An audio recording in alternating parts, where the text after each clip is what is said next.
A class issue, and race does come into play. This is Let Your Voice Be Heard right here on WHCR 90.3 FM, the voice of Harlem.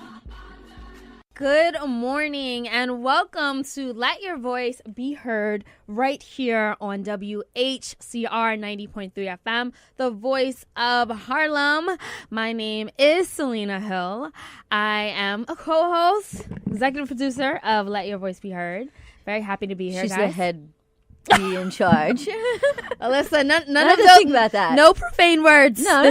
I just be. You're the head be in charge. Be like in Bay, like Beyonce. Okay, I get it. I like that. All right, guys. So happy Sunday. This is Let Your Voice Be Heard, where we talk politics, social issues, and foreign policy from a diverse millennial perspective. Stanley Fritz is not here, so I'm engineering on the board. Because he's a loser. Yeah, he definitely. But Jackie Cohn, we are blaming you today for the bus problems. If you have a problem with the bus, you call Jackie Cohn.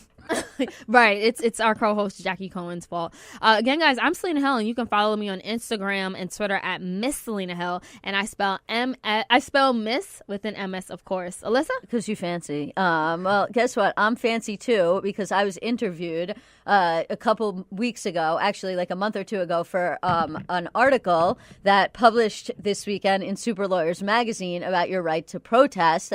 So you should definitely check that out. But I am Ilyssa Fuchs. I am the resident attorney-in-chief, and I come at you with all the legal knowledge. And you can find me on Facebook at facebook.com/Ilyssa Fuchs, and that's Ilyssa with an I, or on Twitter at Ilyssa Fuchs, also with an I. And, you know, I'm going to hit you with some legal knowledge today about taxes and disaster relief and all kinds of fun stuff.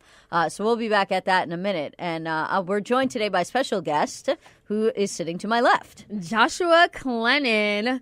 Hey, Harlem's everybody. Very own Joshua Clennon. That's right. / Bernie delegate, sometimes Bernie bro. But, you know, however, you introduce yourself the way you would like to. Hold on. Bernie bro is offensive?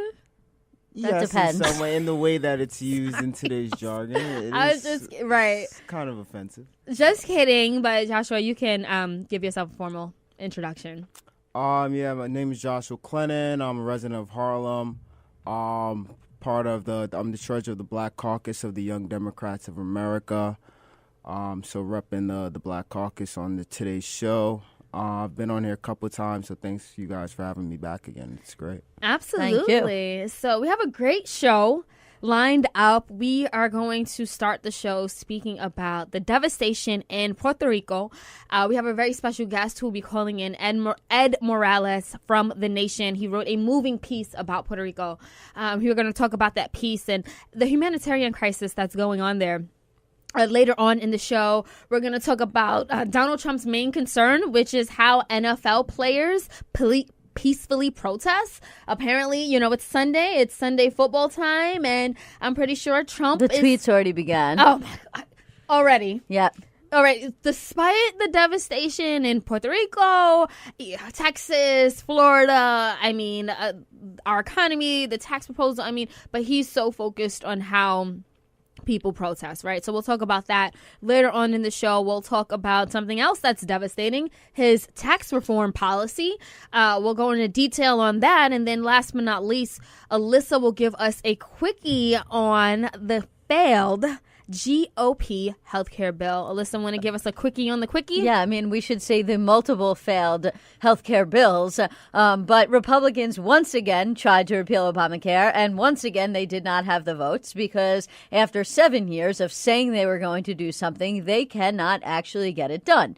And I'll tell you a lot more about that and what happened and what we can expect going forward, because I suspect this is not the last time that they are going to try and repeal Obamacare, and that they are going to continue to try again even after this current expiration date for them to do it passes. Absolutely, guys. So again, if you want to let your voice be heard, call us up at 212-650-6903. We definitely want to get your comments on this. We also have the Facebook Live going, so leave comments there as well. I'll be sharing it on my personal page, and you can tweet us at BeHeard_radio. We're going on a quick break, but don't go anywhere. When we come back, we're going to talk about what's going on in Puerto Rico and how this island can rebuild economically and humanitarianly. And I cannot fathom the thought that the greatest nation in the world cannot figure out logistics for a small island of 100 miles by 35 miles long. So I am asking the President of the United States to make sure somebody is in charge that is up to the task of saving lives. If anybody out there is listening to us, we are dying. And you are killing us with the inefficiency and the bureaucracy. We will make it with or without you. Because what stands behind me is all due to the generosity of other people. Again, this is what we got last night. 4 pallets of water, 3 pallets of meals, and 12 pallets of infant food, which I gave them to Comerío, where people are drinking off a creek. So I am done being polite. And we are back. This is Let Your Voice Be Heard right here on WHCR 90.3 FM, the voice of Harlem. Again, my name is Selena Hill. I'm here with Ilyssa Fuchs and our special guest correspondent, Joshua Clennon. And that was a clip of San Juan Mayor Carmen Cruz, who was literally begging for the U.S. federal government and the international community to help save the island of Puerto Rico post-Hurricane Maria. Now, as you heard, Mayor Cruz also rebuked the Trump administration's ineffective response to the humanitarian crisis. Ironically, at the same time that Mayor Cruz was pleading for help, Donald Trump has been boasting about what a good job his administration is doing to help those suffering on the ground. And y'all's president also attacked Mayor Cruz and the people of Puerto Rico for daring to call on for more help for those in dire need. To make matters worse, on Saturday, while he sat himself in his comfortable golf club in New Jersey, he accused Mayor Cruz of poor leadership. He also tweeted, and I quote, "The mayor of San Juan, who was very complimentary only a few days ago, has now been told by the Democrats that you must be nasty to Trump. Such poor leadership ability by the mayor of San Juan and others in Puerto Rico who are not able to get their workers to help. They want everything to be done for them when it should be a community effort," end quote. Those are some of the tweets that 45, y'all's president, has been tweeting out. Now, the reality of this situation is that 3.5 million Americans are suffering without food, without water, without medicine, without shelter, and without electricity. Many people are dying due to the devastation, as well as mayor of San Juan has said. At least 16 people have been reported as dead already. And according to FEMA, only 5% of electricity has been restored. Just 33% of the telecommunications infrastructure is back up. And 50% of people are without water services. In comparison, I mean, we could just look back about what happened after Hurricane Irma in Florida, or Hurricane Harvey in Texas. Trump didn't have the same response. He didn't say, y'all are lazy and you guys should be doing more. He didn't treat those American citizens like that at all. So obviously, we're starting the show off talking about the devastation in Puerto Rico, as well as 45's response. We have a very special guest on the line who will be joining us for this conversation. His name is Ed Morales. He's a freelance writer who has been a longtime contributing writer to The Village Voice. His work has also appeared in Rolling Stone, The New York Times, The Guardian, and The Nation. In addition, he teaches at Columbia University's Center for the Study of Ethnicity and Race, and he co-directed a documentary titled Who's Barrio about the gentrification of East Harlem. Welcome to the show, Ed. Hi, thanks for inviting me on today.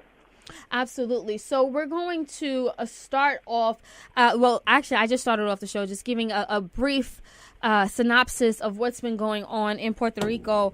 The President Trump says the relief effort is going well, but Carmen Cruz, the mayor of San Juan, says it is inefficient and that the mainland has been extremely slow and helping out the people of Puerto Rico. You know, Ed, you wrote a phenomenal piece about Puerto Rico. I know you have family in Puerto Rico right now. What is your take on the disconnect between what Trump and his administration is doing and saying and what's actually going on? Well, I think it's typical of, Trump tries to go the public relations route by saying everything is going great in a lot of things, which are actually kind of a disaster areas, even within the context of the U.S. government. Also, like, by pushing back against Mayor Cruz, well, he's several things. First, he's attacking her as a woman who criticizes him. Second, he's using the old stereotypes about welfare queens and talking about Puerto Rico as, not wanting to work or looking for handouts. And, it's just a horrible, situation, especially because, the generals that are on the ground are saying this is some of the worst stuff they've ever seen, and he's not even paying attention to what the military people say, and he's supposed to be such a proud supporter of the military. So it's a terrible, in the past, Trump has been very disconnected in a very disturbing way, but this is even more disturbing because it's such a really bad humanitarian crisis, like you pointed out, with the lack of water. That's the most serious thing right now, but there's so many other problems. Guys, if you're just tuning in, we have on the line with us Ed Morales. He is a writer, a contributing writer for publications like The Nation and The New York Times. We're talking about the devastation in Puerto Rico and President Trump's response. As I said in my introduction, he tweeted out that Puerto Ricans want everything to be done for them when it should be a community effort. Ed, what is your response to a tweet like that? Well, as I said, I think he's playing to his base and trying to justify his sluggish response by saying that the island is filled with people who don't want to work and who just want to depend completely on government aid. And then also like one of my pieces talked about, it's really about how Puerto Ricans are second-class citizens. They're not allowed to vote in presidential elections, do not have voting representation in Congress, and are capped in entitlement. That U.S. citizens in the U.S. Receive full entitlement as far as programs like SSI and SNAP and Medicaid, Medicare, but Puerto Rico has a cap on that. The other thing I tried to point out in my piece is that I think that Puerto Ricans share, with many oppressed people in the United States, most notably African Americans and Native Americans, who are sort of internally colonized in a way. And, I think that people should start making the connection between, because people talk about how, well, these are American citizens, but there are also so many American citizens that live in the U.S. that also receive similar treatment, like the people who drowned in the middle of Katrina, under a president that people are now comparing favorably to Trump, who was President Bush. Absolutely. And I just want to also point out what really struck me about that tweet in particular is the racially coded language. They not doing enough. Like it sounds like he's insinuating that Puerto Ricans want handouts while they're in a time of crisis, like they're lazy. And we know that historically this type of language has been used to stereotype people of color, like basically saying that they're lazy and they're not doing enough for themselves when these are American citizens. And I'm not sure if Donald Trump knows that. I know that half the country did not know that Puerto Ricans are American citizens, but we shouldn't be castrating them off like that and ostracizing them when they're a part of our country. Ilyssa, I know you wanted to jump into the conversation here. Yeah, I mean, listen, we literally have a 5-year-old in charge right now. He's talking about that Puerto Rico is like this island in the middle of a big ocean and that it's surrounded by water, as if, one, we're idiots and we don't know that Puerto Rico is an island, and two, as if it's in the middle of the ocean, which it is absolutely not, and three, as if there was no way for us to get supplies there, logistically speaking, when for 3 days people were literally begging him on Twitter to respond, to just tweet something about Puerto Rico, and there was 3 days worth of tweets about the NFL. and about other things, but not one tweet about Puerto Rico. Not anything was being done. And finally, after 3 days of people begging, that's when he finally spoke out on Twitter. God knows if he was even doing anything in the Oval Office. He's been golfing at Bedminster. I mean, literally, we have the 5-year-old in chief. He does not get anything done. These are American citizens. In fact, I heard this morning that the water has actually gone down. At some point, it was 44% of people that did not have safe and clean drinking water.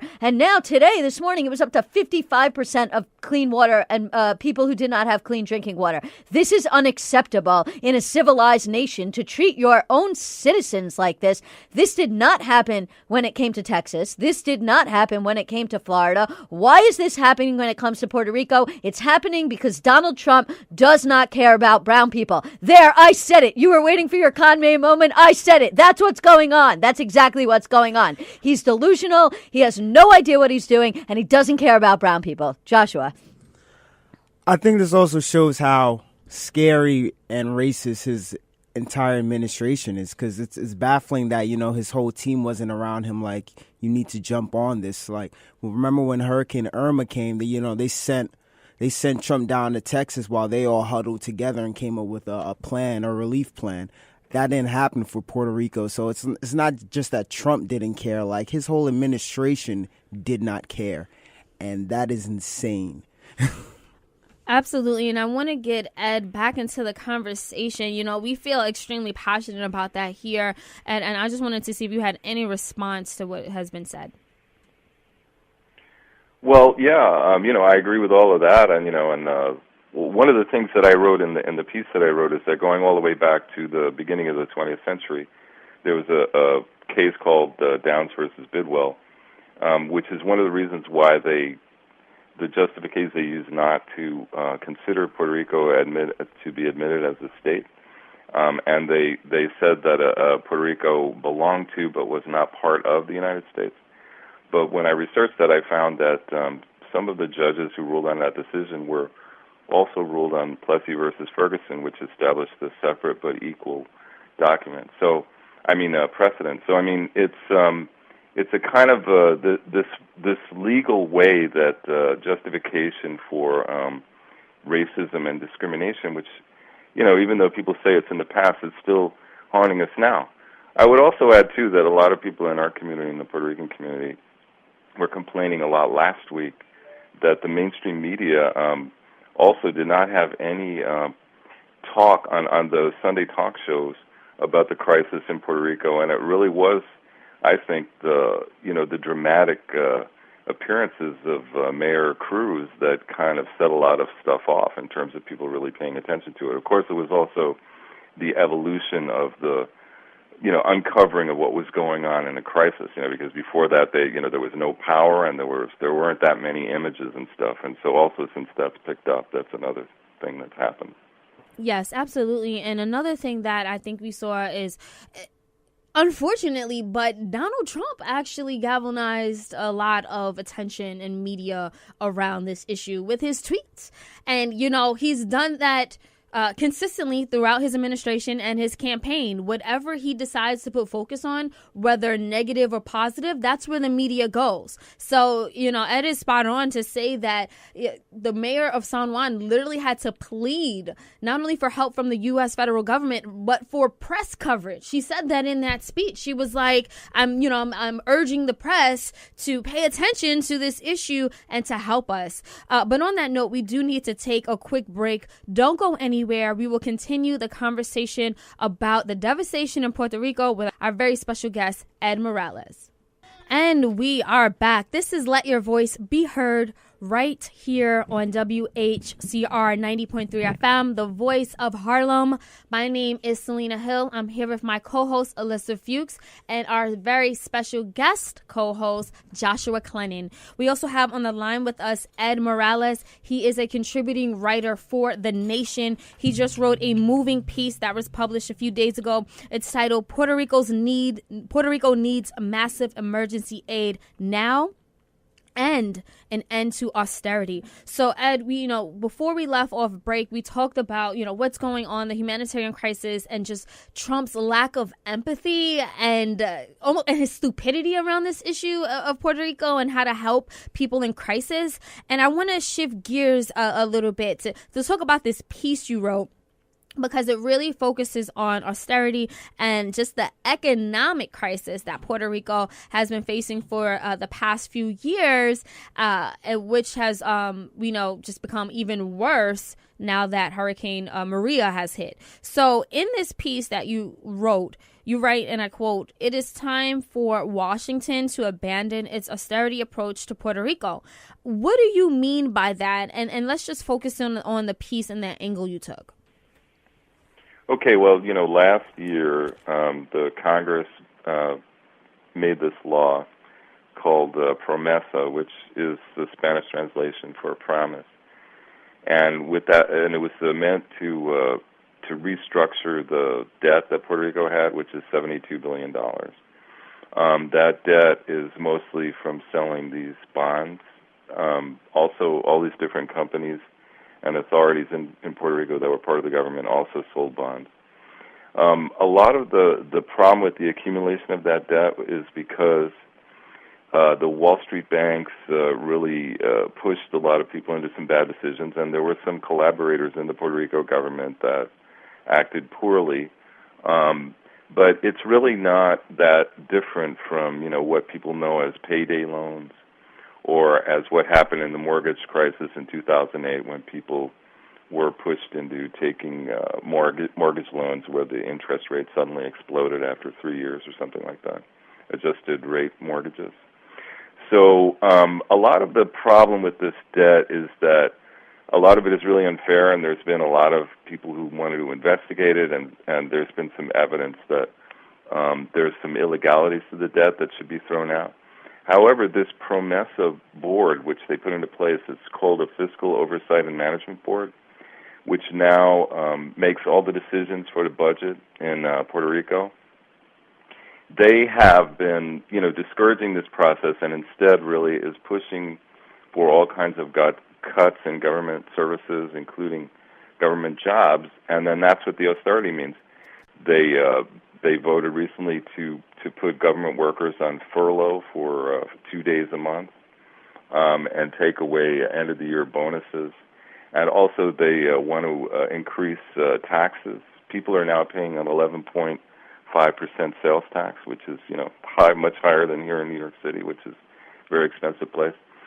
So the problem is that the government really, Bernie Sanders had this idea that rather than have this board that was essentially like a debt collection agency, to have the government, buy up a lot of the debt, and then allow Puerto Rico to pay back the debt at more reasonable terms, and also cut out some of these vulture fund speculators. Let me explain briefly what the vulture fund speculators are. They're people that buy up a debt. It's sort of like if you have an old student loan debt and then they call, these other people take it over. Well, if you owed $15,000 in a student loan, these other people, they buy it for like $1,000, but they want to collect the entire $15,000, you see. So this is what these vulture funds do. They bought these bonds that were devalued at about, 25 cents on the dollar from what they were originally issued at, and then they now want to collect the full amount. And so that's what Bernie Sanders wanted to cut out, that kind of profit.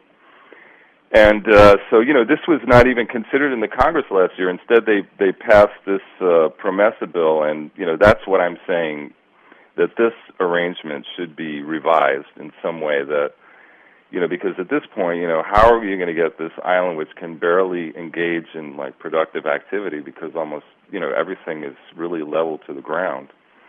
How are they going to, reasonably pay back from what they had planned already, which was already going to make a lot of working people suffer? So that's what I'm saying about the politics of austerity should end. Absolutely. And, when Donald Trump talked about Puerto Rico's debt, it sounded like he was almost victim blaming. Like what was your take on his? Yeah, what was your take on that?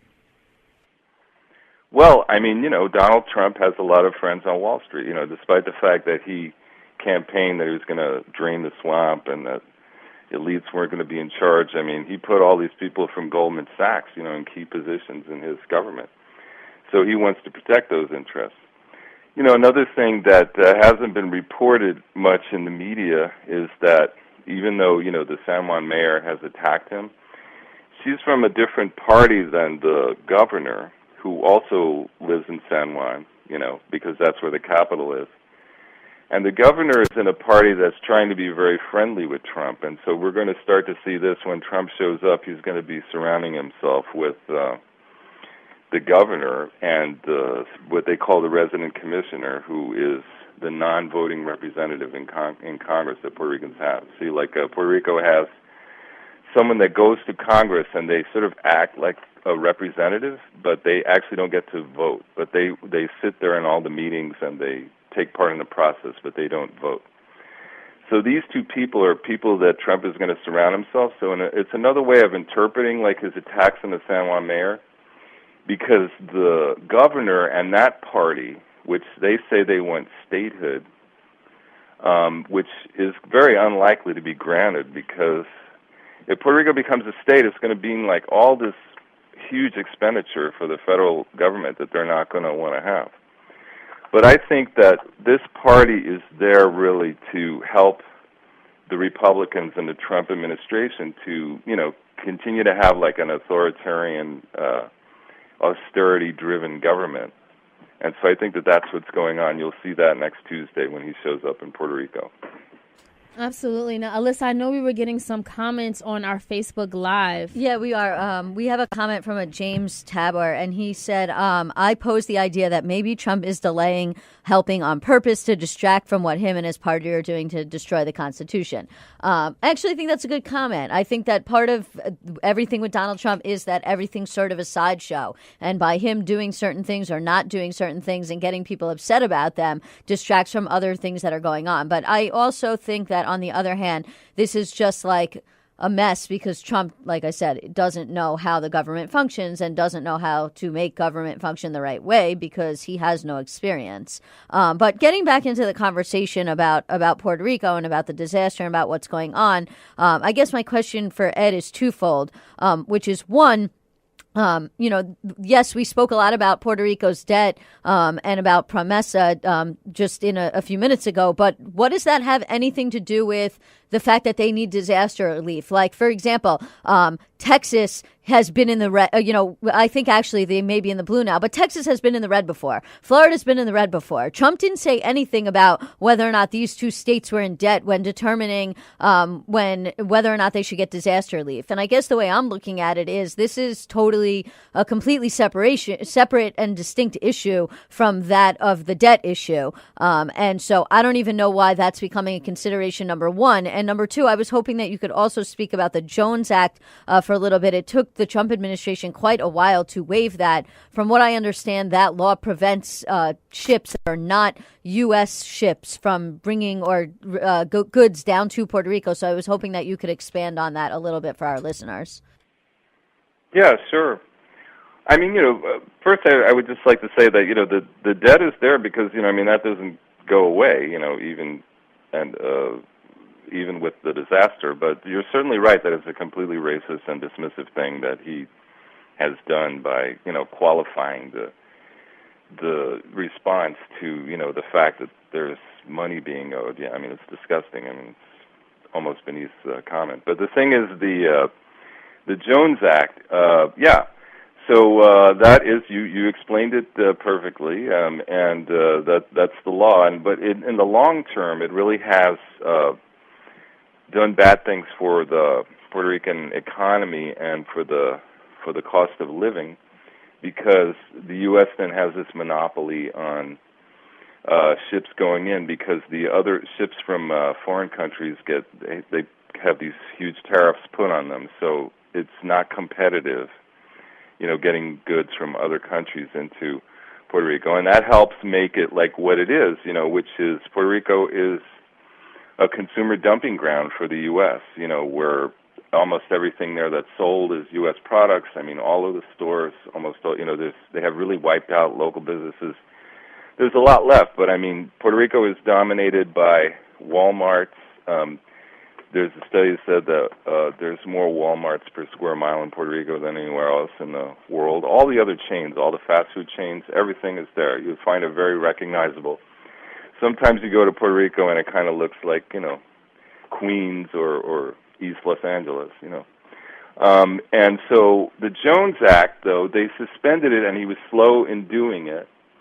But, the problem is that they did get a lot of goods in there, and the really big problem is that most of the stuff is stuck in the ports, and they're having trouble getting enough drivers because a lot of people have become homeless. Anybody who had a roof that was not concrete, most likely it flew off, and that's another huge crisis that's going to develop, is that a lot of people have lost their homes, and so a lot of the people who live in those homes were truck drivers, and so we can see how these disasters disproportionately affect lower income people, because also right now they're saying that the hotels, they have the generators, and you can fly down there and sit on the beach and still have a vacation.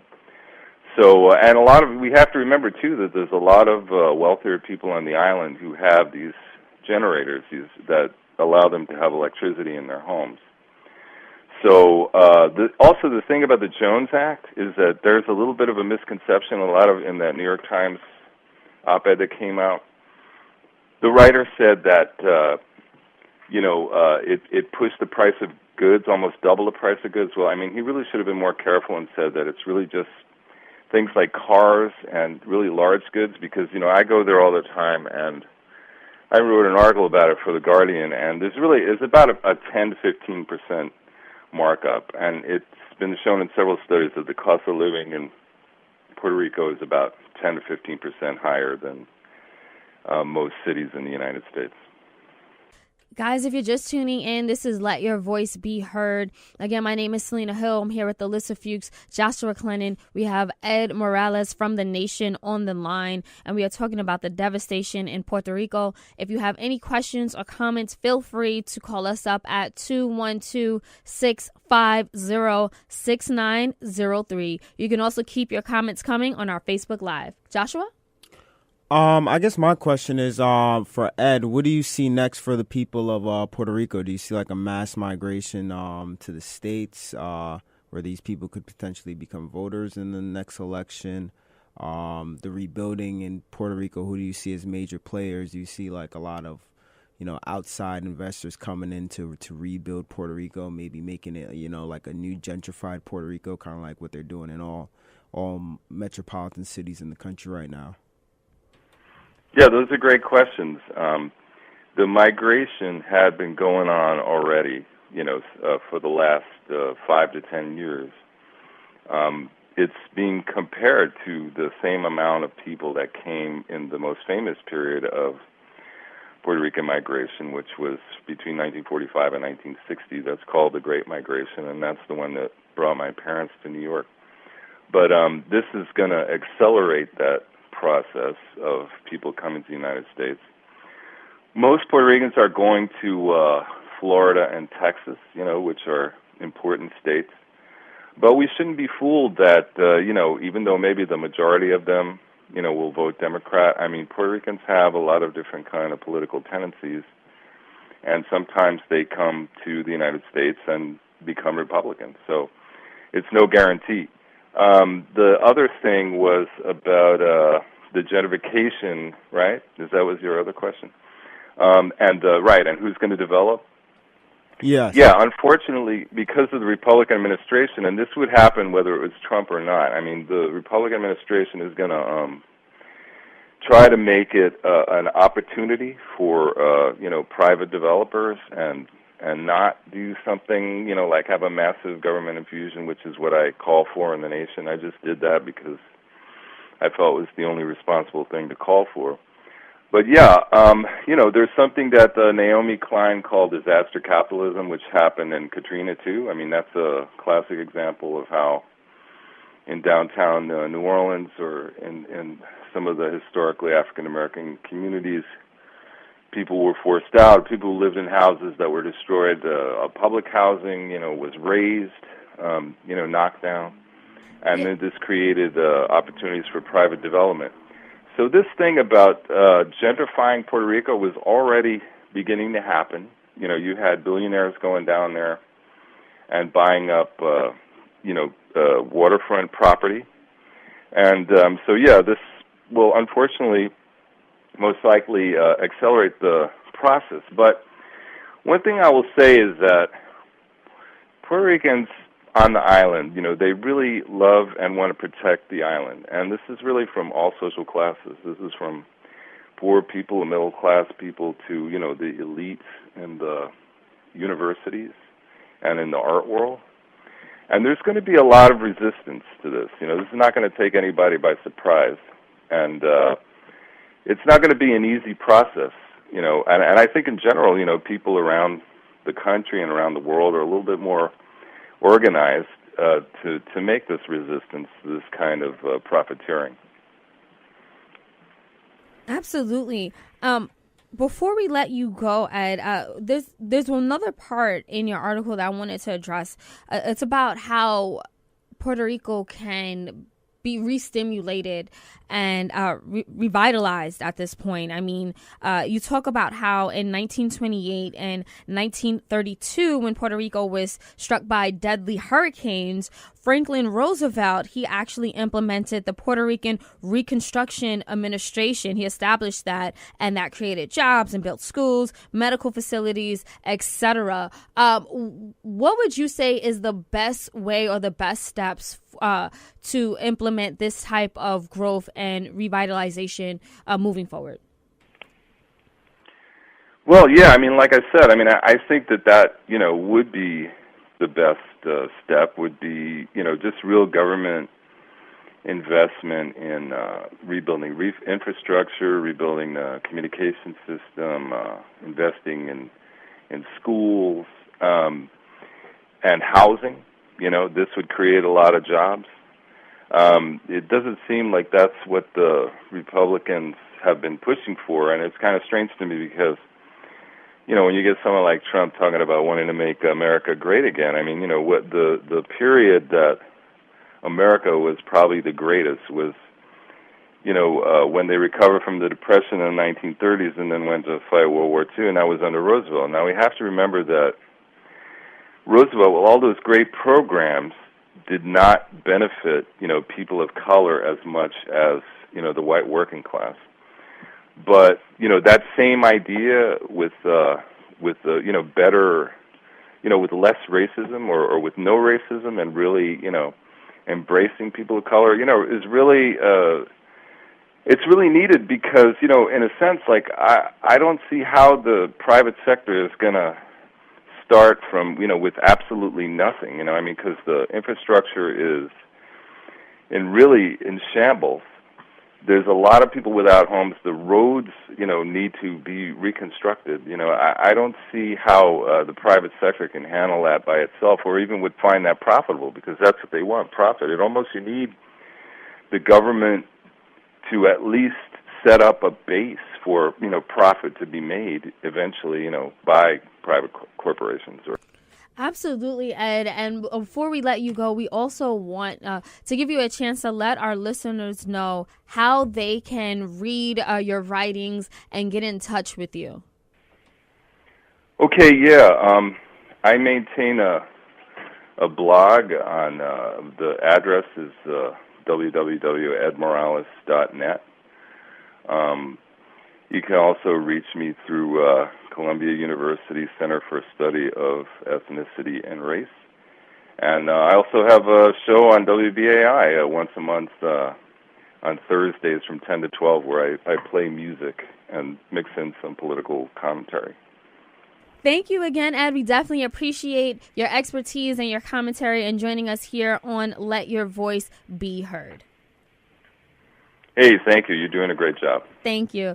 And guys, before we wrapped up this conversation, I just want to throw it back to the panel. Last question being, what is the best way that we can help Puerto Ricans at this time? Ilyssa? Right. So, I mean, New York is actually doing a fair amount. From what I understand, the governor chartered a private plane that a lot of state troopers are going down there. But in terms of what you can do as just a citizen to help, if you're not a first responder, if you're not able to actually go down to Puerto Rico, there are a number of charities that are accepting donations.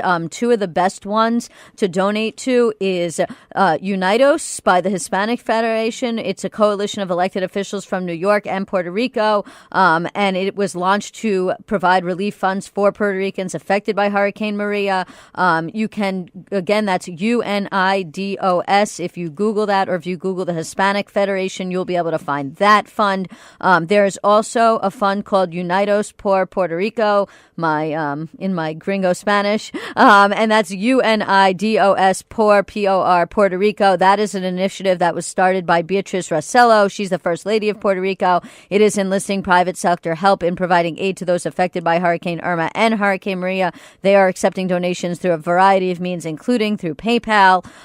And what I will say is, before you make a donation, check. You can check. There is a way to make sure that the place you are donating to, that it's called Charity Navigator. It is a good resource to make sure how you understand how the group you're donating to will or will not spend your money. And there's also, lastly, another group, which is One America Appeal, and that is all 5 living former presidents have united. That was set up by George W. Bush, Bill Clinton, Jimmy Carter, Barack Obama, and one other person I'm forgetting. Oh, George H.W. Bush. So that is definitely going to be a good charity that will be able to get resources. So I would say they really need money right now. And also, if you have a way to donate actual goods like food or water, you should definitely hook up with the charities. I know they were collecting supplies right here in New York City yesterday at the Javits Center. Selena?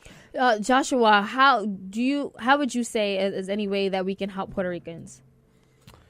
Well, all the ways that she just mentioned, I see a lot of people, setting up donations on Facebook and things of that nature. That's great. If you can, take a trip down there and help on the ground. If you can, that'd be beautiful.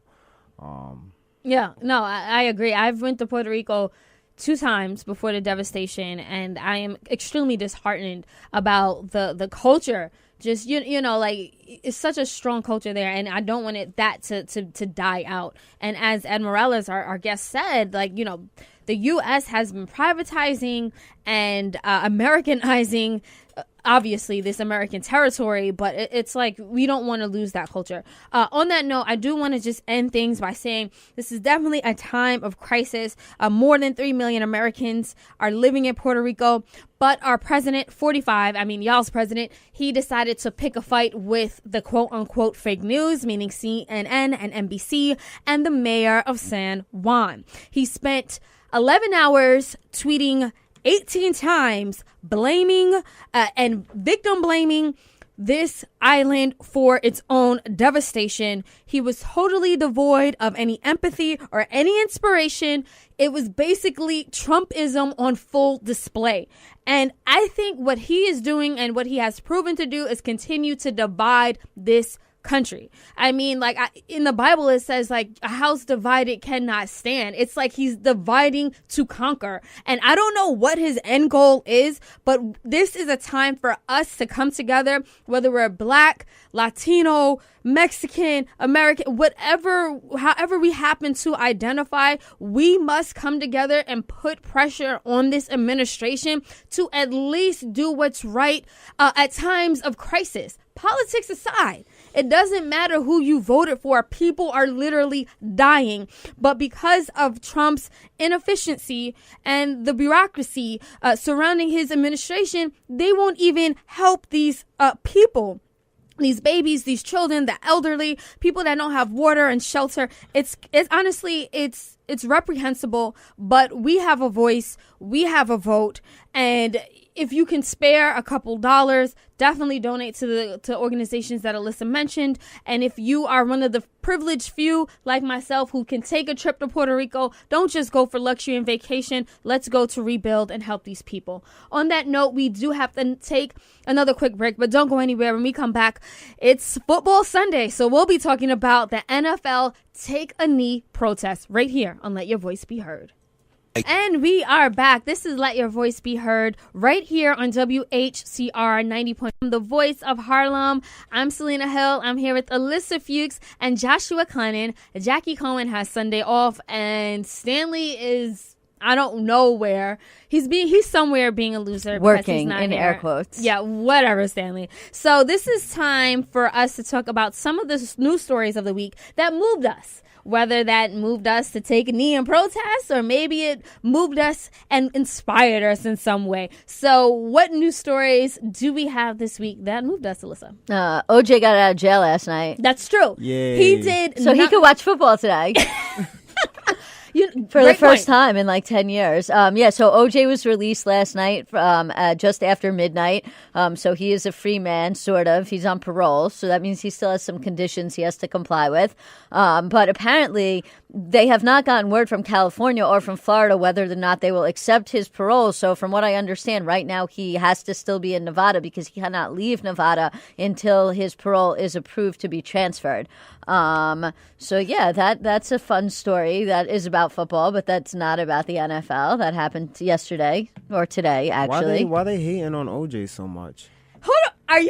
Are you an OJ apologist? I'm not an OJ apologist, but I mean, give the man a break. He served his time. Let him live. No, that's true. Let him live. He only did 9 out of the 33 years Right. for armed robbery. So, he didn't did even have armed the gun, robbery to though. steal his own stuff. I mean, sheesh, give the man a break. Let him live life. Hold on. So you don't think OJ did it? You don't think he killed his I mean, wife? I don't care if he did or not. I don't care. Let him live. He got away with it. Well, like, listen, people for get away with murder. stuff No, every day. He got acquitted. White collar criminals, they get away with murder. I mean, the people who bankrupted the nation, who caused the financial collapse in 2008, they all got away with it and got payoffs. Let OJ live. I mean, murder is still murder. Look, I am not for Listen, capitalism you don't know in if that he way. did it or not. Let him live. Listen, he got acquitted. A jury said, nope, he was acquitted. Now, they said he's not guilty. Now, not guilty and innocent are not the same thing necessarily. True. Who cares? But Casey Anthony nonetheless, got away with he was murder. acquitted. And that's the end of that story. And this had something to do with something else, with this issue that happened in Las Vegas. And he did his time. He did the crime. He did his time. Now he's getting out. And if he doesn't violate his probation, I agree. Like, let the man live. Guys, if you're listening and you don't support or defend OJ, you can call us up at 212-650-6903. I mean, the media doesn't go around following Casey Anthony. That's true. I mean, no, I That understand was the point a baby. taken. Her own baby. Look, a life is a life. A life But is a baby, life. though, your my God. own baby? A life is a Come life. on. That's all that is. Right. No. A life is a life if you're a conservative, except for when it's actual human beings dying in Puerto Rico. Pro-life, they're like, oh, what's that? We don't hand out welfare to people. No, it's- but you're that's right just about the that. hypocrisy of conservatives. Speaking of hypocrisy and sort of democracy and stuff that's going on in the rest of the world, there was actually a referendum this morning in Spain, in Catalonia, where the Catalan people who are sort of the indigenous people of Spain, sort of like the Native Americans, they had a vote, or tried to have a vote this morning, to separate from Spain. And the Spanish government responded by sending tanks. And because they tried to prevent them from the vote, they told them that the vote was illegal, that they were not allowed to hold this vote, even though it was technically non-binding.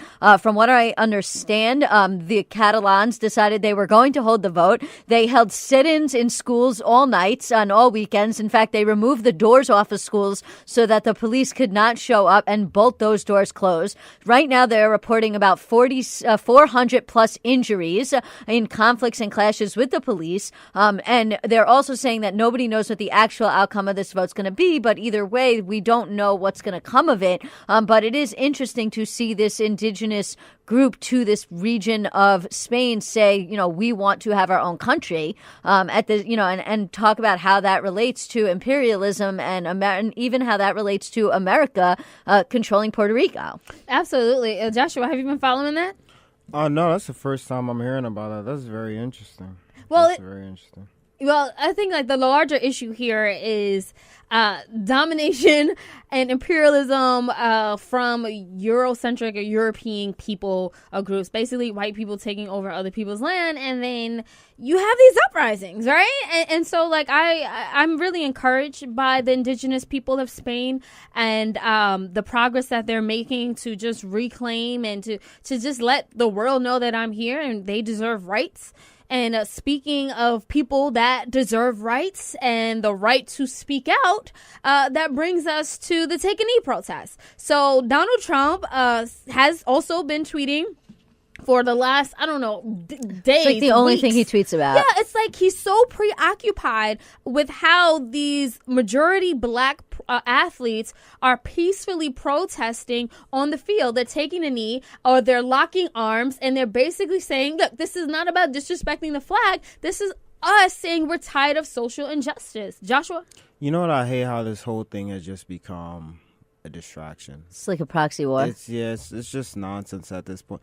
The whole taking a knee thing don't even mean anything anymore. I mean, you got Jerry Jones with the players taking a knee before the anthem and then standing with the anthem. Like, what is that? They just made a mockery of the whole protest. The NFL players are weak. I'm just disgusted by the whole thing. It's just a mockery. Right. I mean, listen, here's the thing about the First Amendment. The First Amendment doesn't apply to the NFL. The NFL as an organization is a private organization. They can tell their players, you have to stand for the anthem, otherwise you won't play. The players could also all kneel, and then I don't know what they would do, because if everybody is suspended, then there's no football to watch, because if you suspend everybody, then there's nobody to actually play. So that also becomes an interesting issue, which is what people have pointed out with basketball, which is the basketball commissioner of the NBA came out and said, you're not allowed to kneel for the anthem in the NBA. And somebody said yesterday, well, what happens if everybody kneels? Then is the basketball commissioner going to say, okay, the NBA's canceled this season? I don't know. But here's where it gets sketchy, which is when you have the president tweeting out about this and trying to influence things, then there becomes this interesting question about where the First Amendment starts to apply. Because the First Amendment applies whenever the government does something to dictate what you can and cannot say. So if Donald Trump is acting as a government actor on behalf of the government as the president and is now berating players, that's all right, because Donald Trump also has a First Amendment right, and he has an opinion. He's entitled to have an opinion even if we disagree with it. But when that opinion sort of goes over into, dictating what players can and can't do, then it starts to become this interesting issue is the First Amendment now applicable? And just also an aside, I want to remind people, for what it's worth, the flag is a symbol. It's a symbol. It doesn't really mean, it doesn't stand actually for anything. What stands for anything and everything is the Constitution itself. And if you really care about this country and respecting the ideals and the values of America, then you should respect people's determination to stand or to kneel or to pledge or not to pledge, because that's what America's about. That's what the First Amendment is about. It's not about some flag and whether it's disrespectful to veterans to stand or to not stand. It's about justice, it's about equality, and it's about the ability to speak out or take a knee or not take a knee or pledge or not pledge without the government interfering with your First Amendment right to do it. Right. That is the promise of America. That is the promise of our Constitution, and we should not forget that. I don't think anyone really actually cares about that. We keep having this argument with people, the protest is not about the flag, it's not about the anthem. But, that's like the argument for racists.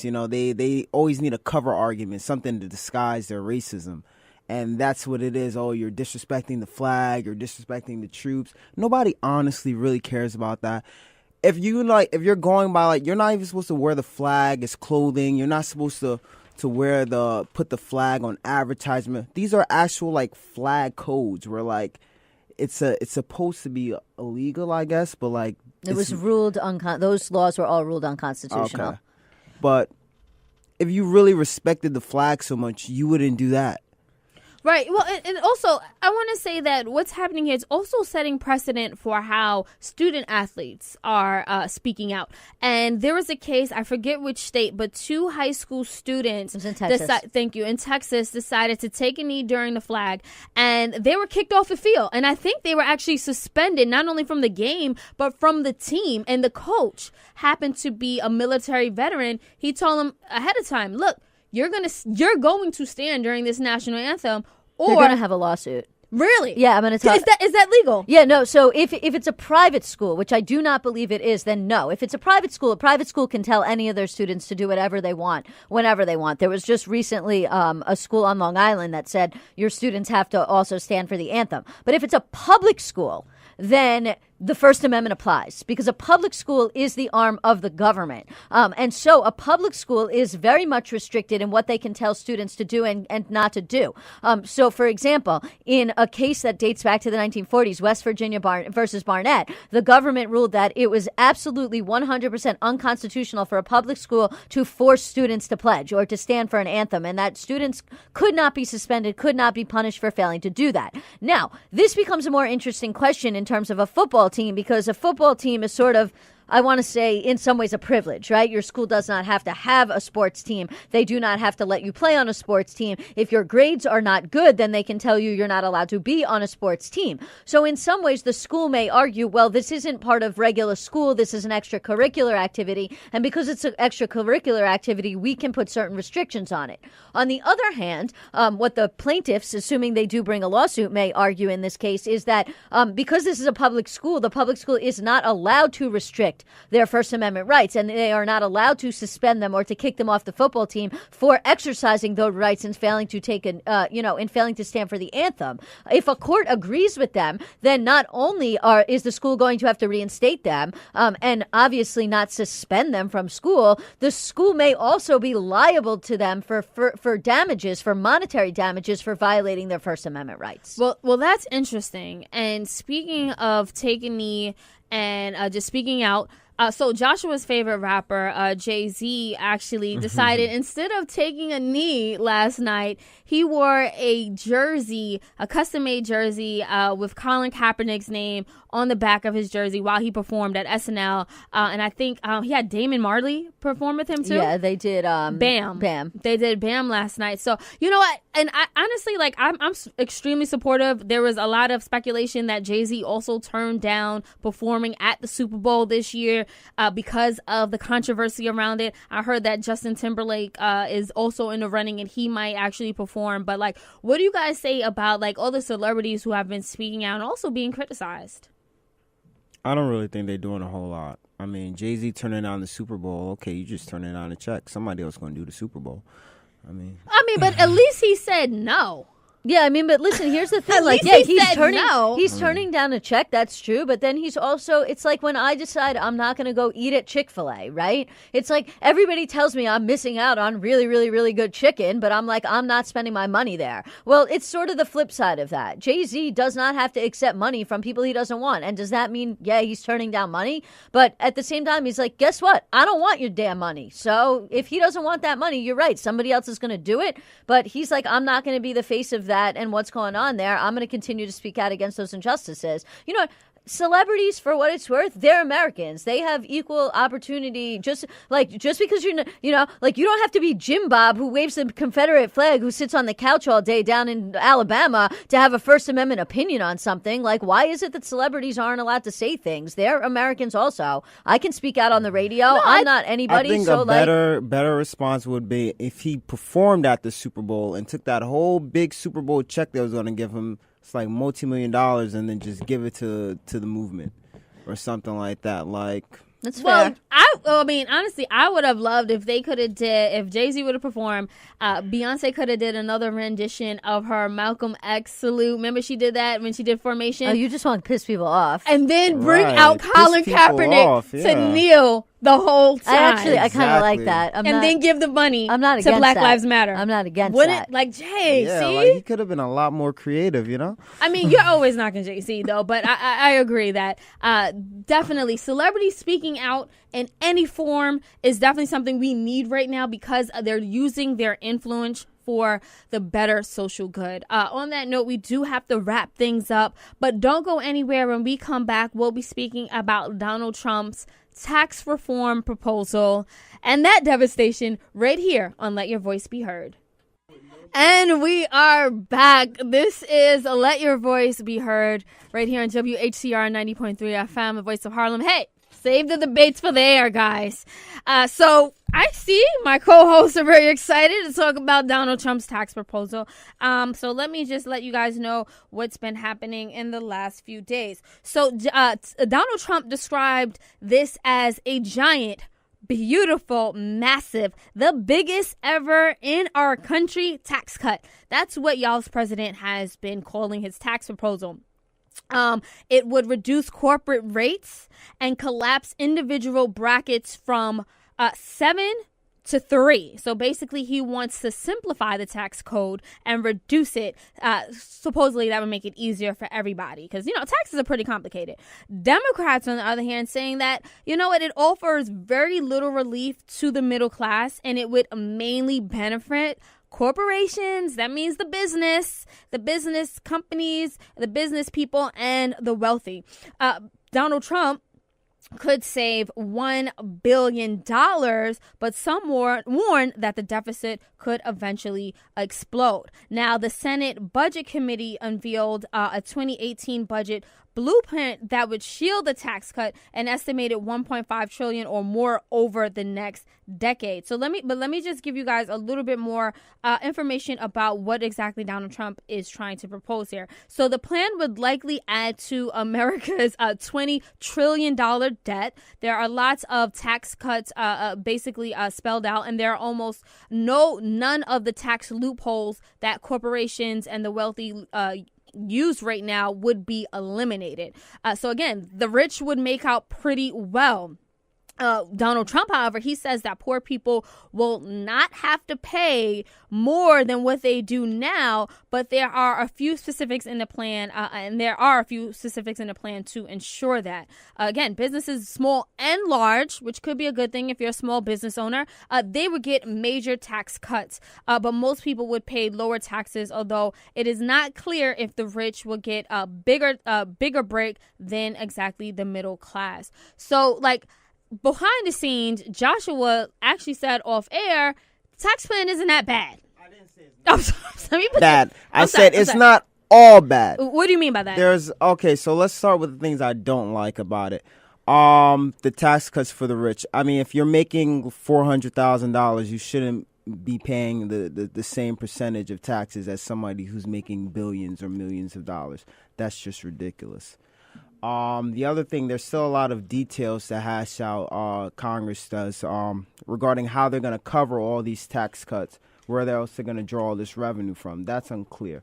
The thing I do like about it are the tax cuts for S-class corporations, sole proprietorships, that I think will really help small business owners, people who want to be entrepreneurs, and the standard deductions for single people with no children and I think married persons with one children will actually be higher. If you have two children, then you're kind of losing out on income that you would get back in your tax returns. But for those two groups of people, you will actually get a bigger tax return, which could, would benefit a lot of people, especially millennials who are mostly single with no children. That's how they're usually filing. So I mean, I would disagree. And the reason I disagree with that is because the lower rate is going to go up. So right now, the lowest rate is 10%. The lower rate would go up to 12%. So while and they would get rid of a whole bunch of other deductions, including the child care deduction, the mortgage deduction, which most people get when they are middle class and they own a home or want to become a first-time home buyer. So it may look like that on the surface, but from what I can tell, at most, some people on the lower end would only save up to $60 in their taxes. pockets, and you could say, okay, well, that's still $60. But once you have, even though with doubling the standard deduction, but the rate going up, what ends up happening is, at least for poor and middle class people, they really see no change whatsoever in their taxes, whereas rich people see the biggest change. And actually, the loss of deductions will hit the upper middle class the hardest. More than a third of taxpayers who earn between $150,000 a year and $300,000 a year will actually see their taxes go up, while people who earn over $300,000 a year will see their taxes go down significantly. Also, in terms of the business deductions and the pass-through deductions, that still remains to be seen. There was a really good article, which unfortunately most people can't access because it was in the New York Law Journal, which requires a subscription. But it talked about that specifically in terms of large law firms and small law firms, which could be, say, large businesses and small businesses if you take out the word law firm. And basically what this article said is that the Trump plan is really, really light on details, and there's no actual layout yet about how the pass-through income is going to work. And so it could actually lead to a situation where small law firms do see more money in their pockets, where large law firms don't. But it could also lead to a situation where small law firms and small businesses actually end up paying more money than they are paying in taxes right now, whereas large corporations, large multinational corporations, see their tax rate go down. So because of we're getting a lot of stuff in the abstract, but we have a lot of lack of detail right now about how this is actually going to work once a lot of these deductions go away and the rates change. And so we don't actually know whether we're going to see people are going to see their taxes go down. And even if they do go down initially, we also have to look at whether or not they're going to stay down over time. Then there becomes the second issue about the debt and the deficit, which we're going to talk about later on in the segment. Yeah, no, so one of the things that I thought was pretty interesting, like, we all know that what corporations do, they use the tax loophole so that they're not paying that supposedly 35%. Like, they never pay that in taxes. What they do is they go overseas to avoid it. And, Donald Trump, his perspective is, I'm going to lower it. I'm not going to close the loophole, but I'm going to lower that tax rate so that we can bring businesses back here. And, some of the businesses they're even talking about include like Apple and Google. So would that, I know like us on the left, we're always saying no more tax cuts for corporations, for the wealthy. But in a sense, won't that, and I hate to use the word trickle down, doesn't work. But that's ridiculous because they could just close the loophole if they wanted to. I mean, just close the loophole. I mean, their argument is that if you do close the loophole, then, the countries are just going to leave the states for good. And I mean, so what? Let them leave and then increase the taxes on foreign companies who do business in the country. Right. I mean, listen, there's a lot of problems with this tax plan. Starting from the fact that trickle-down economics does not work. We have seen time and time again during the Bush era when they gave everybody these big tax cuts. What ended up happening? It all culminating in these corporations basically crashing the economy through the subprime mortgage crisis and the bundling of all these securities that weren't backed by anything. They didn't actually. We also saw a huge growth in income inequality. If trickle-down economics actually worked, then what would have happened is, following the Bush tax cuts, we would have seen growth in the incomes of working class people and in the middle class. Instead, what did we see from the year 2000 when Bush became president until the year 2008 when the economy crashed? We saw the largest income inequality wealth gap ever. Right now, the top 1% are making something like 10 times the amount of money that the bottom is, and that is only getting worse. The gap between the rich and the poor in this country only increased. So if trickle-down economics actually worked, then what we would have seen is that wealth gap would have shrunk. But the wealth gap did not shrink. And so what that tells you is the money isn't trickling down. It is lining the pockets of these rich, wealthy people that are making all these money that they are not paying into taxes now. And instead of taking that money and putting it in the pockets of their workers, which is what trickle down is, they're putting it in their yacht. Or an offshore account. It makes, we've seen this happen in history time and time again. It makes perfect sense, I think, to us here on the left. But Donald Trump's base seems to be all for it. And they're the ones who are going to be hurt most Which doesn't make any sense. No, that's the part where I'm just trying to really, understand more so. Because, and I want to also ask you guys, what was your initial reaction? Because I feel like the people in his base were like, hey, yeah, definitely pro-Trump. It's going to make America great again. Because I'm sure everybody in his base makes over $300,000 a year. Josh? I mean, I don't understand these people. I'm not gonna pretend to do. I just think at this point, all Trump supporters think everything Trump's do is gonna make America great again, and they don't really know what in the world is going on. I mean, the good thing about it is that, you know, if he does, I doubt he'll ever be able to get this passed. But if he does, you know, Wall Street is going to be booming. You know, now it's time to buy some stocks. I mean, well, that's a good perspective because, you know, if you buy when it's low, you buy when it's low. Yeah, I mean, it's tanking right now because this healthcare thing and North Korea. So, I mean, stocks are really bad, right? They've been tanking for months now. Buy now. Buy now. And, you know, if this tax plan does pay off, it gets passed, you're going to make some money. No, go on. No, so do you think that we should take advantage in any way? That's the problem with people of color. You can't rely on Democrats to come in and save you. You got to be able to work with what you got. I mean, if Republican policies are getting passed, you got to be able to work with Republican policies to enrich yourself. I mean, be an entrepreneur. Take advantage of this new tax plan if it somehow is, you know, if it is implemented and passed. You got to be able to take advantage of any situation that you're in. You can't just be like, woe is me. Oh, this is going to hurt me. Figure out a way to benefit from it. You know, and with that argument about Black economic empowerment, and I've heard a lot of pro-Black economic empowerment people who happen to lean right say, you know, if we look at it this way and we do take advantage, as Josh is encouraging us to, we should, because under the Reagan era, I think, under Barack Obama's administration, Black economic empowerment wasn't as high, because I think that people felt a little bit more like, okay, well, we have a Black president, we have somebody who is for us, rather than, you know, getting smart about and taking advantage of any opportunity. Exactly. Black people got poorer under Obama. Well, I mean, do we have actual numbers on that? Because I don't like to say things on the radio. There are actual numbers. We can quote some statistics. I mean, income inequality in itself was pervasive. It widened during his term, but I mean, especially the Black community in itself. Here's the thing, which is a lot of these, I don't disagree, right? You should be able to take advantage of what's in play. You know, you have to work within whatever system and framework we end up having. But the problem is a lot of the proposals that are in this are not things that low-income people are going to be able to take advantage of. They are not going to apply to low-income people. Like, yes, you are going to get possibly a doubling of the standard deduction. That is true. But if you have a bunch of children and you used to take the child care credit, that's no longer going to be available for you. In addition, some of these other things that people who own businesses that have profits or revenues of over $500,000 a year are going to be able to take advantage of. You wanting to open a new business are not necessarily going to be able to take advantage of that, because you won't have the revenues to qualify initially. And in addition, the other thing is these tax cuts, the way they're actually going to be set up is by the year 2027, which is 10 years from now,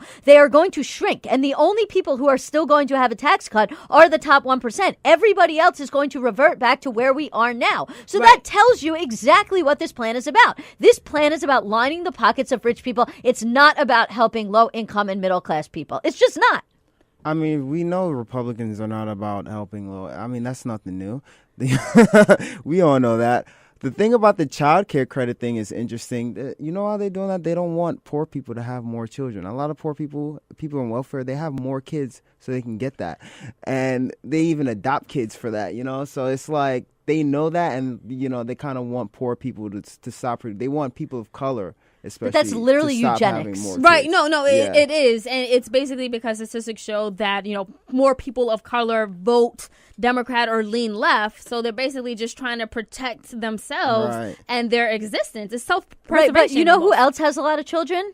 Poor white people that live in the South. It's true. That's true, but who are they voting for? They're voting for Donald Trump, and now they're going to lose their deduction, because obviously that doesn't make any sense. I want to go back a second. You asked me what my initial reaction to this bill was, and I want to answer that question. My initial reaction to this bill is that it's insane, and not just because of the provisions in it. It's insane because Republicans spent 8 years 8 years complaining about the debt and the deficit. They said Obama spent too much money. But apparently, deficits and debts do not matter when Republicans are in office. Why? This bill would increase the deficit by over $1 trillion over the next 10 years. Why? Simple economics. If you are cutting taxes on the wealthiest people, that means you have less revenue coming in. And that means you only have one choice. The only thing you can do is the only way to make the debt and the deficit go down is to either cut spending or to increase taxes. Well, there's only so much money you can cut out spending. Right now, the America spends the most money on three things: Medicare, Medicaid, and the military. You can't cut Medicare and Medicaid, as we've seen in the failure of the ACA, which I'm going to talk about a little bit later on in this show, because that's not politically popular, number one. And two, that means people will die. Number three is the bloated military. You could cut money out of the bloated military, but that, of course, is not popular because somehow we equate just sheer amount of military spending to military might, which isn't true at all. We can have a efficient military spending less money. And then that leaves you with the whole rest of the budget making up the rest of it, social programs and stuff, but there's only so much of those you can cut. So then it becomes this situation where if you're not going to be able to cut the spending, then you have to raise revenue. Instead, the Republicans want to do a giant tax cut. So for all this talk for 8 years of Republicans complaining about Obama spending too much money and caring about the debt and the deficit, it's pretty clear that Republicans never cared about the debt and the deficit. They only cared about the black guy in office. Absolutely. Joshua, before we go to break, did you have a response? Yeah, I mean, that's the rhetoric they use. They point at, it's funny because Republicans will literally say anything. They literally look for anything to say, like when they're not in power, and then when they get in power, they do the exact opposite. I mean, it's funny, it's entertaining, and people buy it every single time. I mean, honestly, if people don't vote, y'all better vote 2018, 2020. If 2020 come and he elected again, I'm out, y'all. Bye. I'm out. Canada? Mexico? No, probably Asia. Oh, wow. Well, hold on, guys. Hold those thoughts and hold that note. We do have to take another quick break. Don't go anywhere. We'll continue to talk about the insane tax reform policy that Donald Trump has proposed. Again, that's y'all's president. And we are right here on WHCR 90.3 FM, the voice of Harlem. Again, my name is Selena Hill. I'm here with my co-host, Ilyssa Fuchs, and we have a very special guest filling in for both Jackie Cohen and Stanley Fritz. We have losers. They are. We have Joshua Clennon here, and we were just talking about the tax reform proposal that Donald Trump dropped on us a few days ago last week. Now, one thing I wanted to throw it to Ilyssa to talk about how he would personally benefit from it. But before we do that, let me just throw the number out there, guys. If you have a question or a comment, if you want to chime into this conversation about Donald Trump's tax reform policy, you can call us up at 212-650-6903. I have to get the 6-9 in there. You can also tweet us at BRN_radio and keep the comments flowing at Facebook.com. I mean, listen, this tax plan is so ludicrous that the New York Times actually called it, and I quote, a boondoggle masquerading as tax reform. The Washington Post had some choice words for it as well. But in terms of how Trump would actually benefit, I have to reiterate that Trump is a liar. I know you already know that, but I have to tell you again, because Trump, of course, went on record and said that, of course, he would not benefit from this tax plan. He said on Wednesday, quote, I do not benefit. In fact, very, very strongly, as you can see, I think there's very little benefit for people of wealth. Okay. No. Was that a tweet or was that a quote? No, that was a quote. Now, high earners like Trump are the most likely people to benefit, and they will benefit disproportionately. They will, like Trump himself, basically, they will have a savings of $1.1 billion from the repeal of the estate tax, a savings of $31 million from repealing the alternative minimum tax, and a savings of $16 million from taxing of certain types of business income at 25%, and a savings of about $500,000 from cutting the highest tax rate, which means when all is said and done, that Trump will probably save $1.1 billion by this tax reform bill. But he wants you to know it's not going to benefit him, only if you ignore the $1.1 billion extra that it is going to benefit him. it should be illegal for a politician to that blatantly lie to the public. I would agree. That's just why isn't that a law? Well, it's not a law because we have a First Amendment, and the First Amendment allows you to tell lies, even as a No, politician. but as a public servant, right. So you have a responsibility and obligation to the state and the citizens. You can't to lie like that. Well, does he while know he's representing lying? the state? Of course he knows he's lying. Are you kidding me? Of course he knows he's like. Is there even? He's the liar in chief. Well, I don't know where he lied about everything. What happened with this Mueller thing? Is he like? When is he going to jail?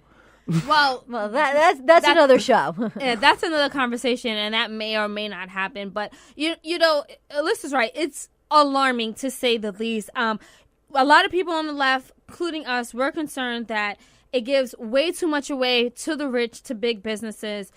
It looks like it's going to increase America's already large debt. And the people that, the most vulnerable people in our country, the white working class, for that matter, as well as people of color, are going to be hurt the most. What can and should we be doing to petition our Congress people and to rally around and put pressure on the administration to stop this from moving forward? And I say that in light of everything else catastrophic going on. Like, we may have a war with North Korea's dictator, aka Little Rocket Man. Like, that may be brewing right now. We see what's going on in Texas, Florida, and mostly the devastation going on in Puerto Rico that we just talked about. So it's like, I can't even keep up with everything that 45 does that needs a political push. When you elect a clown, you get a circus. Josh? Well, I know Democrats are going to be fighting this hard, but if you live somewhere and you're represented by a Republican, or even, if you can travel somewhere and organize people to occupy their district offices, sit in at their DC offices, badger them every single day, get on the phones, call the senators, call the Congress members, because this is, the bill as it is now is just unacceptable. Well, and I just want to add on to that, because you are a Bernie delegate, right? So you are extremely politically active. You've organized, you did all these things. At this point, it almost feels disheartening. In what way do you mean? To take action. What is really going, what is really going to come into fruition? You don't know. He's been totally unsuccessful with passing the healthcare bill, and the healthcare bill was kind of the precursor for this tax bill. So that's why stocks are falling now, because, Wall Street was banking, okay, if he can get healthcare passed, then it's very likely that he'll get, the tax plan, because, healthcare is just a bigger issue. But he's been unsuccessful so far. So I don't see him getting, this tax plan or any resemblance of it through if he can't get this health care bill through. Because secondly, healthcare is going to bankrupt our country, regardless of, even if we keep the ACA. What we have now cannot persist. It's unsustainable. So Medicare for all, single payers, it's the only feasible option in my mind to, get us out of the state now where we're paying more for healthcare than every other major country in the world combined. It just doesn't make any sense. So, that's the first issue that our federal government needs to sort out, and then we can, get into battle over this tax care plan. Listen, as far as I'm concerned, looking at this plan, it would increase the deficit. It would not increase economic growth. It would leave middle-class families looking at a higher tax bill. It would do very little or nothing to improve the working class, the people that Trump says he's fighting for. And instead, this would give money to hedge fund managers, corporate executive, real estate developers, other members of the 1%, and also to Donald Trump and his family. On top of the fact that it's very light on details, because we've heard a lot of rhetoric, but we don't actually know what this tax can is going to contain. And what we do know, from what I can tell, is only going to increase income inequality. It's going to increase the wealth gap, and it's going to make things in our country significantly worse. I agree with you. We do need Medicare for all. We talked about that in a previous show. You can definitely check that show out. That was just a couple of weeks ago. We had a good discussion about that. And the last thing that I wanted to mention is this tax plan would hurt families in New York and California the most because of the fact that we right now have a deduction that we can take because we are highly taxed by our state government. And so we can use the fact that we are highly taxed by the state of New York to sort of write off some of our federal income taxes. That is one of the deductions that is going to go away. So this plan is also specifically aimed at blue states that have higher state taxes, and it is going to not only hurt poor people and middle class people and help rich people the most, it is also going to hurt poor people that live in liberal states the most. As far as I can concern, I absolutely agree. We have to keep the pressure on. We have been absolutely crucial in the fight against the repeal of the ACA. We have made great progress through the resistance movement of staying on Congress. People cannot look at the tax reform issue and think, oh, this is a dry, boring, policy, wonky issue that I don't care about. They also cannot pretend that they hear the word tax cuts and they think that that's going to be something that benefits them. Obviously, people always think that a tax cut is going to be good. They're like, everybody hates paying taxes. Everybody wants to pay less in taxes. But when you really break it down and you look at this plan, it may turn out that your tax rate on paper goes down. But when you lose all your deductions, that may end up meaning that your tax goes up.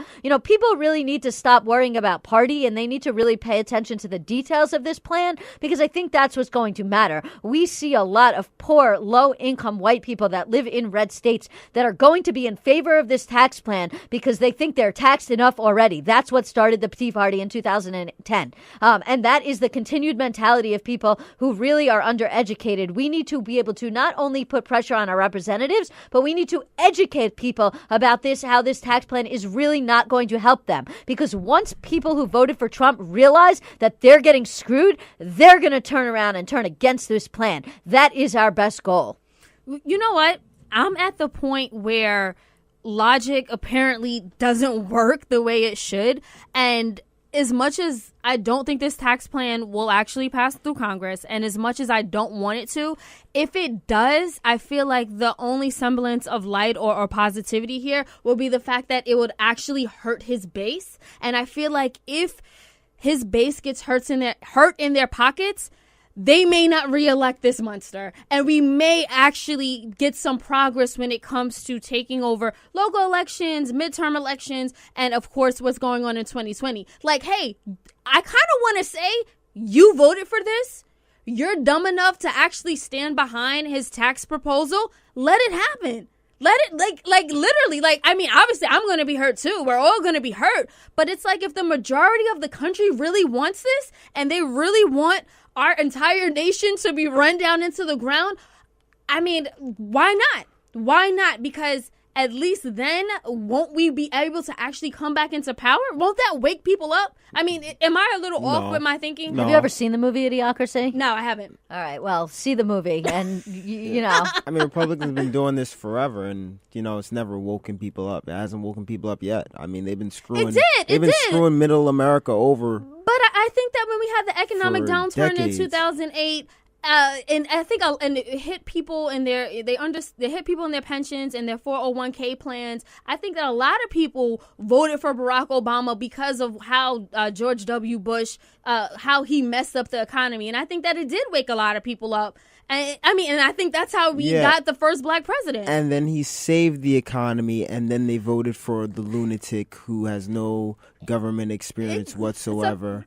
Right. But things go back and forth. But basically, the pendulum always swings. Exactly. No, it does go back and forth. But I'm just trying to say, maybe there is some positivity. Maybe there is some light. Obviously, guys, it's time for us to get on the ground moving when it comes to calling up our state officials, our elected leaders, and making sure that we're doing everything in power to educate and inform family members, friends, colleagues, people who may not live in blue states, maybe you have cousins or family that live in red states who aren't as informed. This is the time to put up those Facebook posts, to tweet at them, and to just let them know, hey, this is something that's going to hurt us all, and especially you, because of the tax bracket that you happen to fall in. So for us that know better, it's up to us, and it's basically on us to do better, because we can't expect anything better to come out of what 45 is proposing. On that note, guys, we do have to take another quick break. Don't go anywhere. When we come back,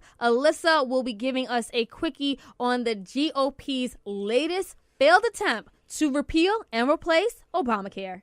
And we are back. That ad must have been created while Obama was still the president, because that's a Michelle Obama Let's Move initiative type ad council thing. And of course, we know Republicans don't care about your health, and neither does the president, which brings me into this conversation that we're about to have. So for the past 7 years, the Republican Party has said they're going to repeal and replace Obamacare because they hate it, even though it was originally a conservative idea that was developed by the Heritage Foundation and instituted in Massachusetts by Mitt Romney. But, apparently they have amnesia, so they selectively forget that they created the ACA to begin with anyway, because, the black guy's the one who passed it, and they don't like that.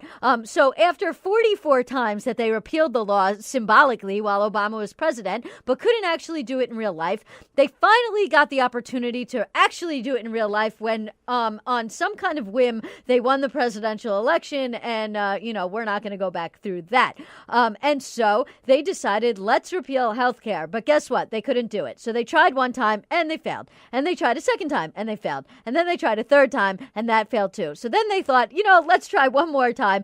So they came up with this bill called Graham-Cassidy, and guess what? That failed too. So I'm really curious, and I'd really like to know, when does the winning start? Because I haven't seen much winning lately. But you know what? I actually should rephrase that, because it is a big win, and it's a win for the American people, and it's a win for anybody that has a pre-existing condition, needs their health care, has a mental health issue, and needs to keep the ACA. And at the end of the day, I would agree with my colleague Josh, who said earlier we should have single payer and we should have Medicare for all. But right now, Republicans control Congress, both branches. Republicans have a lot of governors in office. And if we want to have single payer, that's something that we're first going to have to win elections before we can get there. So right now, what we need to do is continue to fight the GOP's repeal of Obamacare, because even though they failed this time, that does not mean that they're going to not try again, because of course, that's what they continue to do. Every time they fail, they try again.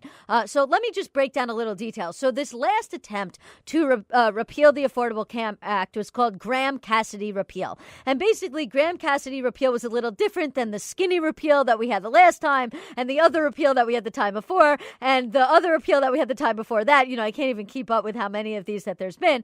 This was a little different because basically the way this was set up was sort of the block grant thing. And the way that would have worked is that instead of the federal government making these payments for the subsidies, which are the part of the law that helps low-income people who are not eligible for Medicaid buy health insurance on the open market, free market capitalism on the exchange, not socialism for those of you who seem to think it is.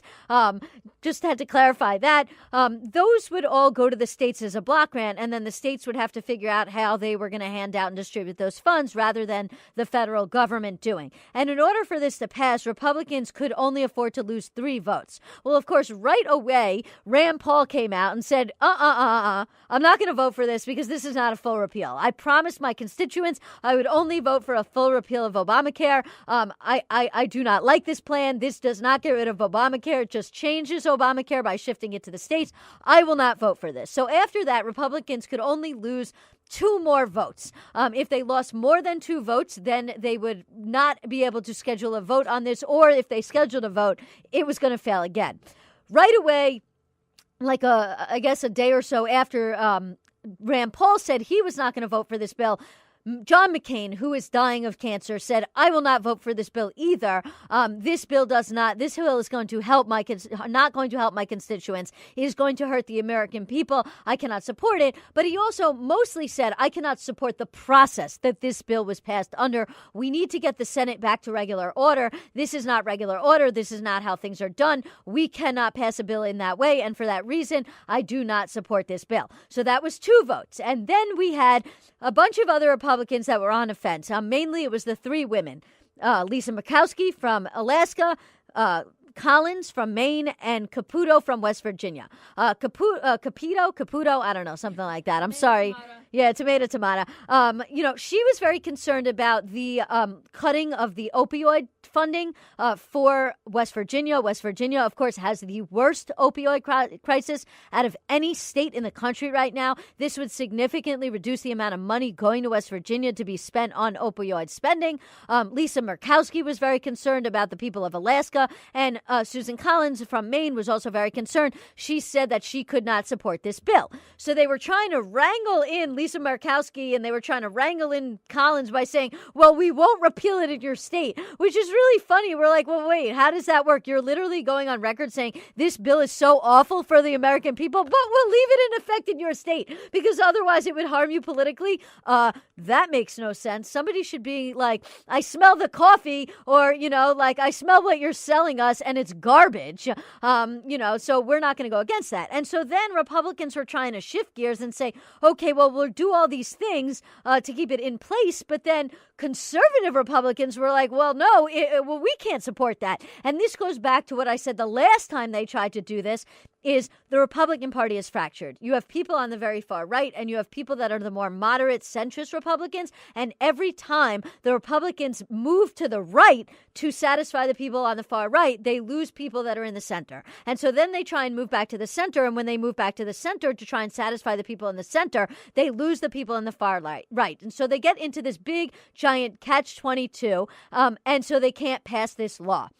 That said, this is not the end of the story. Republicans have been wanting to pass this bill for 7 years. They are going to continue to try. They say insanity is repeating the same thing over and over again and expecting a different result. Republicans are insane. They're going to continue to try repeal Obamacare. Just because they're not going to be able to do it now doesn't mean they're not going to make another attempt at it. We have to keep our eye on the ball. Number one, you need to continue to call your representatives, especially if they try and repeal Obamacare again. Number two, you need to get out there and vote for Democrats in 2018. You need to vote for Democrats in 2020. The only way we are going to have real political shift in this country is if people show up for the midterms.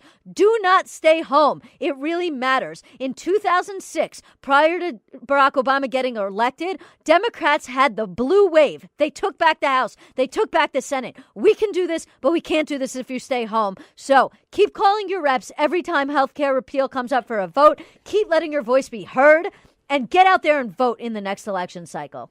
Absolutely. Thank you so much, Ilyssa, for just giving us a quickie on everything that has gone wrong and why Republicans continue to fail at trying to repeal Obamacare.